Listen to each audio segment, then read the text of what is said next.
यहाँ अगर आपने ब्रीच कोर्स का आवेदन कर दिया तो उसके बाद क्या करें? कब तक आपका नोडल ऑफिसर से वेरीफाई होगा? क्या वो आपका फॉर्म रिजेक्ट कर सकते हैं? यदि हाँ तो कैसे? या फिर रिजेक्ट नहीं होगा? उसके बारे में जानेंगे और स्कूल एक्सपीरियंस के बारे में विस्तार से जानेंगे। पोर्टफोलियो कैसे बनाना है, लेसन प्लान कैसे बनाना है, वो भी दिखाएंगे कि किस प्रकार से कहाँ से सब्जेक्ट चुनना है और किस तरीके से रिफ्लेक्टिव जर्नल लिखना है और किन किन चीज़ों पर आपका फॉर्म रिजेक्ट हो सकता है वो भी जानेंगे। तो बने रहिए, थोड़ी लंबी वीडियो है इसलिए प्लीज़ पूरी देखिए। स्कूल एक्सपीरियंस के बारे में विस्तार से है इसमें। बात करते हैं आवेदन के बाद क्या करें। तो सबसे पहले आप स्कूल से वेरीफाई करवा लीजिए। असाइनमेंट का कार्य पूरा कर लीजिए, वो ऑलरेडी मेरे द्वारा दिया जा रहा है, 5 असाइनमेंट में दे चुका हूँ। स्कूल एक्सपीरियंस के काम पूरा कर लीजिए। एडमिशन स्टेटस देख लीजिए, यदि नोडल से वेरीफाई हो गया है तो इनरोलमेंट नंबर अगर मिल जाए तो स्टडी मटेरियल डाउनलोड कर लीजिए और किसी भी त्रुटि पर फॉर्म में संशोधन कर लीजिए। ये 19 के बाद होगा। और हमारे ग्रुप से जुड़ने के लिए आप ये नंबर दिख रहा है 9450 15 30 17, इस पर मैसेज कर लीजिए। बात करते हैं स्कूल वेरीफाई कराना और असाइनमेंट लिखना। देखिए, फीस पेमेंट के बाद आपको स्कूल से वेरीफाई कराना ही पड़ेगा। उसके बाद आपका एप्लीकेशन स्टेट नोडल के पास चला जाएगा। रहा सवाल असाइनमेंट का, तो कुल 6 असाइनमेंट आपको लिखने हैं। 4 असाइनमेंट मैं आपको ऑलरेडी उपलब्ध करा चुका हूँ, 2 असाइनमेंट बचे हैं, एक है मैथ का और एक है ईवीएस का। ये 2 असाइनमेंट भी बहुत जल्द आपको उपलब्ध हो जाएंगे, निश्चिंत रहिए। तो अब बात करते हैं कि स्टेट नोडल ऑफिसर का, क्योंकि सबका फॉर्म यहीं पर पेंडिंग है। तो बात करते हैं कि जैसे ही आपका स्टेट नोडल से फॉर्म वेरीफाई हो जाएगा, आपको एनरोलमेंट नंबर जनरेट हो जाएगा, जिसकी सहायता से आप स्टडी मटेरियल डाउनलोड कर पाएंगे। आप इसलिए आप प्लीज़ एडमिशन स्टेटस देखते रहिए। एडमिशन स्टेटस कैसे देखना है, पिछली वीडियो में मैंने विस्तार से बताया है। अब आइए देखते हैं कि क्या स्टेट नोडल आपका फॉर्म रिजेक्ट कर सकते हैं, यदि हाँ तो कैसे, या फिर नहीं। तो बात करते हैं स्टेट नोडल के पास क्या क्या ऑप्शन है। तो 3 ऑप्शन है। पहला है अप्रूव करना, दूसरा है डिस्क्रिपेंसी की वजह से फॉर्म को वापस कर देना, और तीसरा है फॉर्म रिजेक्ट करना। यदि अप्रूव हो गया तो इनरोलमेंट नंबर मिल जाएगा, फिर आप स्टडी मटेरियल सारी चीज़ें पा जाएंगे और ये सूचना आपको एसएमएस के थ्रू भी मिलेगी और ईमेल के थ्रू भी मिलेगी। जो नंबर और ईमेल आपने डाला था डैशबोर्ड में लॉगिन करते समय, तो उस पर मिल जाएगी। अब बात करते हैं स्टेट नोडल ऑफिसर के पास ऑप्शन क्या क्या है। तो देखिए, सबसे पहला ऑप्शन है कि अगर वो मान लेते हैं कि हाँ सारी सूचनाएं रीवेरीफाइड है, तो जनरेट हो जाएगा आपका इनरोलमेंट नंबर। यदि वो रिजेक्ट करते हैं, हालांकि करेंगे नहीं, अगर रिजेक्ट करते हैं तो फॉर्म खत्म। और त्रुटि ढूंढते हैं तो फिर देखिए, जो नो के बाद मैंने लिखा है ना त्रुटि, उसके ऊपर है कि आप उस त्रुटि को दूर करिए। जैसे ही आप उस त्रुटि को दूर करेंगे तो उसके बाद आप जब फॉर्म भेजेंगे तो वो सीधे फॉर्म जाएगा स्टेट नोडल के पास। यानी अब स्कूल लॉगिन जो है वो बाईपास हो गया है। सीधे आप अपनी त्रुटि दूर करेंगे और फॉर्म भेज देंगे स्कूल नोडल ऑफिसर के पास, और वहाँ से वो त्रुटि को दूर, मतलब जो आपने दूर किया है वो अगर सही होती है तो वो अप्रूव कर देंगे। बात करते हैं डिस्क्रिपेंसी पर वापस भेजने की। देखिए, ये जो त्रुटियां होंगी वो केवल फोटो अपलोड संबंधित होंगी, क्योंकि देखिए 19 के बाद स्टेट नोडल आपको वेरीफाई का मौका देने वाले हैं, सॉरी संशोधन का मौका देने वाले हैं। तो जब संशोधन का मौका मिलेगा तो केवल आप जो डॉक्यूमेंट आपने अपलोड किया है और स्कूल से वेरीफाई कर दिया है उसी में संशोधन वो आपको वापस भेजेंगे। बात करते हैं कि कहाँ से पता करें। तो देखिए, पेंडिंग एक्शन 0 दिखा रहा है। यदि 1 2 3 दिखाता है, इसका मतलब स्टेट नोडल ने आपको वापस भेजा है कि इन त्रुटियों को दूर करके आप मुझे फॉर्म फिर से भेजिए। और आप जैसे ही उन लॉगिन करेंगे तो दिखाएगा जहाँ पे आपने जब डॉक्यूमेंट अपलोड किया था, तो वो फिर से खुल जाएगा। आपको वो डॉक्यूमेंट आप अपलोड फिर से कर पाएंगे, क्योंकि वो वहाँ से डिलीट कर देंगे। तो आराम से उसको अपलोड कर दीजिए, उसमें कोई दिक्कत नहीं है। बात करते हैं क्या फॉर्म रिजेक्ट हो सकता है। तो ये गारंटी है बिल्कुल भी नहीं, किसी का फॉर्म किसी भी कीमत पर रिजेक्ट नहीं होने वाला है। तो आइए जानते हैं कि विस्तार से कि क्यों रिजेक्ट नहीं होने वाला है। क्योंकि दोस्तों बहुत कन्फ्यूज़न है। बहुत लोगों ने नियुक्ति पत्र की जगह ज्वाइनिंग लेटर की जगह पे कुछ और अपलोड कर दिया है, मार्कशीट अपलोड कर दी है, तो वो बहुत डरे हुए हैं। देखिए, आप चले जाइए इंपॉर्टेंट लिंक्स में, उसके नीचे है रिपोर्ट और स्टेट वाइज एडमिशन रिपोर्ट, वहाँ पे चले जाइए। अब आप जब एडमिशन स्टेट वाइज रिपोर्ट देखेंगे तो उसमें आपको ये सारी चीज़ें मिलेंगी। तो वेरिफिकेशन एट पेंडिंग से और आगे बढ़ते चले जाइए। सबसे लास्ट में 4 ऑप्शन है, approved by nodal, reject by nodal और डिस्टर्बेंसी की वजह से वापस। तो देखिए, रिजेक्ट में सब कुछ 0 है और अप्रूव में आप देख सकते हैं 112 177, और डिस्क्रिपेंसी की वजह से कुछ वापस भी भेजा गया है। वो वापस वाला आराम से फिर से सही होकर उनको मिल जाएगा। लेकिन देखिए, एमपी में 470 डिस्क्रिपेंसी की वजह से वापस आया है, पर 0 रिजेक्टेड है और 2695 अप्रूव हुआ है। तो एकदम निश्चिंत रहिए, किसी का फॉर्म रिजेक्ट नहीं होने वाला है। हाँ, डिस्क्रिपेंसी की वजह से, गलत डॉक्यूमेंट अपलोड होने की वजह से वापस आ सकता है, और यहाँ से अप्रूव होने के बाद भी आप आराम से संशोधन कर सकते हैं। क्योंकि संशोधन का विकल्प आपको 19 के बाद मिलेगा। अब ऐसे में मान लीजिए कि सब्जेक्ट आपको बदलना था और फॉर्म अप्रूव हो गया, तो आप अभी भी सब्जेक्ट बदल सकते हैं। अगर आप एमपी से हैं, आपका फॉर्म अप्रूव हो गया स्टेट नोडल से, तो भी आप सब्जेक्ट कॉम्बिनेशन आराम से चेंज कर सकते हैं।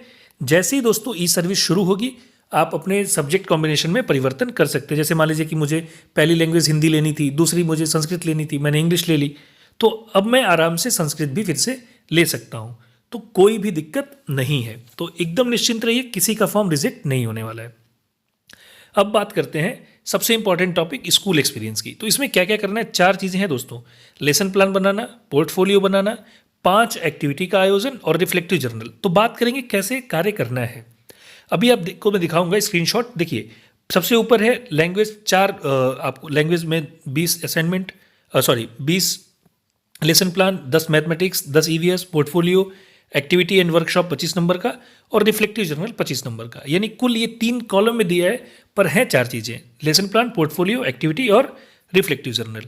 तो एक एक करके देखते हैं। देखिए लेसन प्लान में कुल 40 लेसन प्लान बनाना है, 10 भाषा 1, 10 भाषा 2, 10 ईवीएस, 10 गणित। अब बहुत लोग पूछे सर कहाँ से बनाए, तो कक्षा 3, 4, 5 की किताबों से, जो आपके यहाँ आपके स्टेट में चलती हैं, आपके स्कूल में पढ़ाई जाती हैं, उसमें से आप अपने मन पसंदीदा टॉपिक को चुन लीजिए और उसका लेसन प्लान बना लीजिए। लेसन प्लान उपलब्ध करा पाना मेरे लिए मुश्किल होगा, क्योंकि मेरे साथ कुछ लोग असम से हैं, मध्य प्रदेश से हैं, तो सबको एक कॉमन लेसन प्लान कहाँ से उपलब्ध कराया जा सकता है। यूपी से हैं, हिमाचल प्रदेश से हैं, उत्तराखंड से हैं। तो लेसन प्लान का काम प्लीज़ आप लोग कर लीजिए, क्योंकि ये एक कॉमन लेसन प्लान उपलब्ध करा पाना असंभव है। अब इसके बाद बात करते हैं पोर्टफोलियो के निर्माण की। देखिए ये पोर्टफोलियो के लिए जो डायरेक्शन है उसमें है कि जो ये अप्रोच है पोर्टफोलियो की, उसमें क्या क्या चीज़ें रहेंगी। तो 5 ऑफ द बेस्ट प्रैक्टिसेस, जो आपकी 5 ऑफ द बेस्ट प्रैक्टिसेस हैं उसके बारे में रहेंगी। अब इसमें अब क्या क्या चीज़ें आपको शामिल करना है उसके बारे में जानते हैं, इसमें क्या क्या लिखा है। तो देखिए सबसे पहले बात करते हैं दोस्तों पोर्टफोलियो में, कि शिक्षक का पोर्टफोलियो उसकी व्यावसायिक पहचान को दर्शाता है।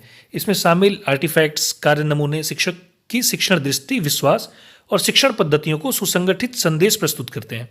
अब इसमें क्या क्या शामिल होता है, तो पाठ्यक्रमों की सूची, पाठ्यक्रम की रूपरेखा, असाइनमेंट्स का विवरण, कक्षा गतिविधियों का विवरण, विद्यार्थियों के असाइनमेंट का सारांश जो बच्चों ने किया है, विद्यार्थियों के कार्य के नमूने, आप उसका स्क्रीनशॉट, फोटो वगैरह डाल सकते हैं, अधिगम संसाधन जो आपने टीएलएम यूज़ किया था, लर्निंग रिसोर्सेज थे, शिक्षक के व्यावसायिक विकास से संबंधित गतिविधियाँ, और इसके साथ साथ आप पोर्टफोलियो में शिक्षक की प्रोफाइल तथा उसकी व्यावसायिक यात्रा, जो भी उसकी प्रोफेशनल जर्नी रही है, जैसी भी उसकी प्रोफेशनल जर्नी रही है, उसके बारे में भी एक संक्षिप्त विवरण रखिए। और इसके लिए बहुत बड़ा इसको बनाने की जरूरत नहीं है, मिनिमम 4 से 5 पेज का ये भी होना चाहिए। अब बात करते हैं एक्टिविटी का आयोजन। तो 5 एक्टिविटी का आयोजन आपको करना है और उसका डॉक्यूमेंटेशन भी करना है। ये देख सकते हैं एक्टिविटी एंड वर्कशॉप रिकॉर्ड। तो दोनों चीज़ें हैं, आपको एक्टिविटी का आयोजन अपने विद्यालय में करना है, ये उसी 20 दिन में होगा जब आप अपने 20 दिन अपने स्कूल में बिताएंगे और स्कूल एक्सपीरियंस का काम करेंगे।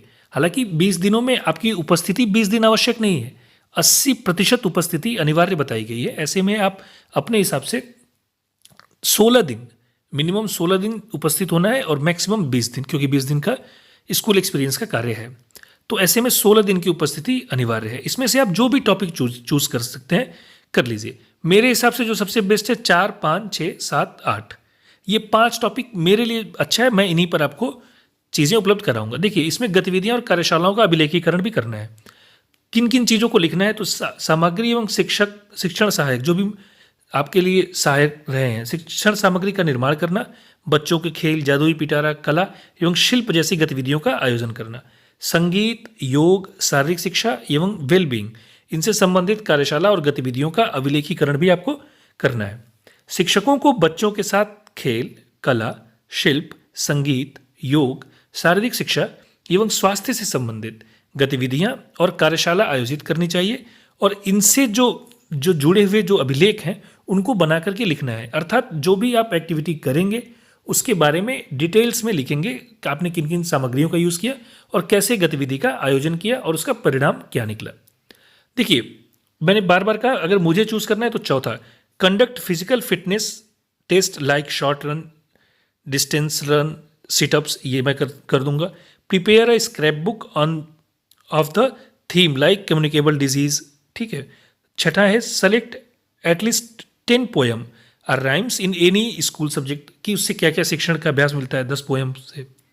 फिर है design any 2 play based activity for primary school children that promote social skills such as cooperation, sharing and communication, तो ये भी दे सकते हैं। और 8वां है practice yoga with children in the following and write a comprehensive experimental report, तो इसमें है आसन, बहुत सारे आसन हैं। फिर प्राणायाम, सूर्य नमस्कार, तो 13 सूर्य नमस्कार कराए जाते हैं। वो है ना मिरसु, भागपु, आस, आभास, ये मतलब मित्राय नमः, रवे नमः, सूर्याय नमः, ऐसे करके 13, तो ये ज़्यादा अच्छा है मेरे हिसाब से। मैं इस पर आपको सारी चीज़ें उपलब्ध करा दूंगा।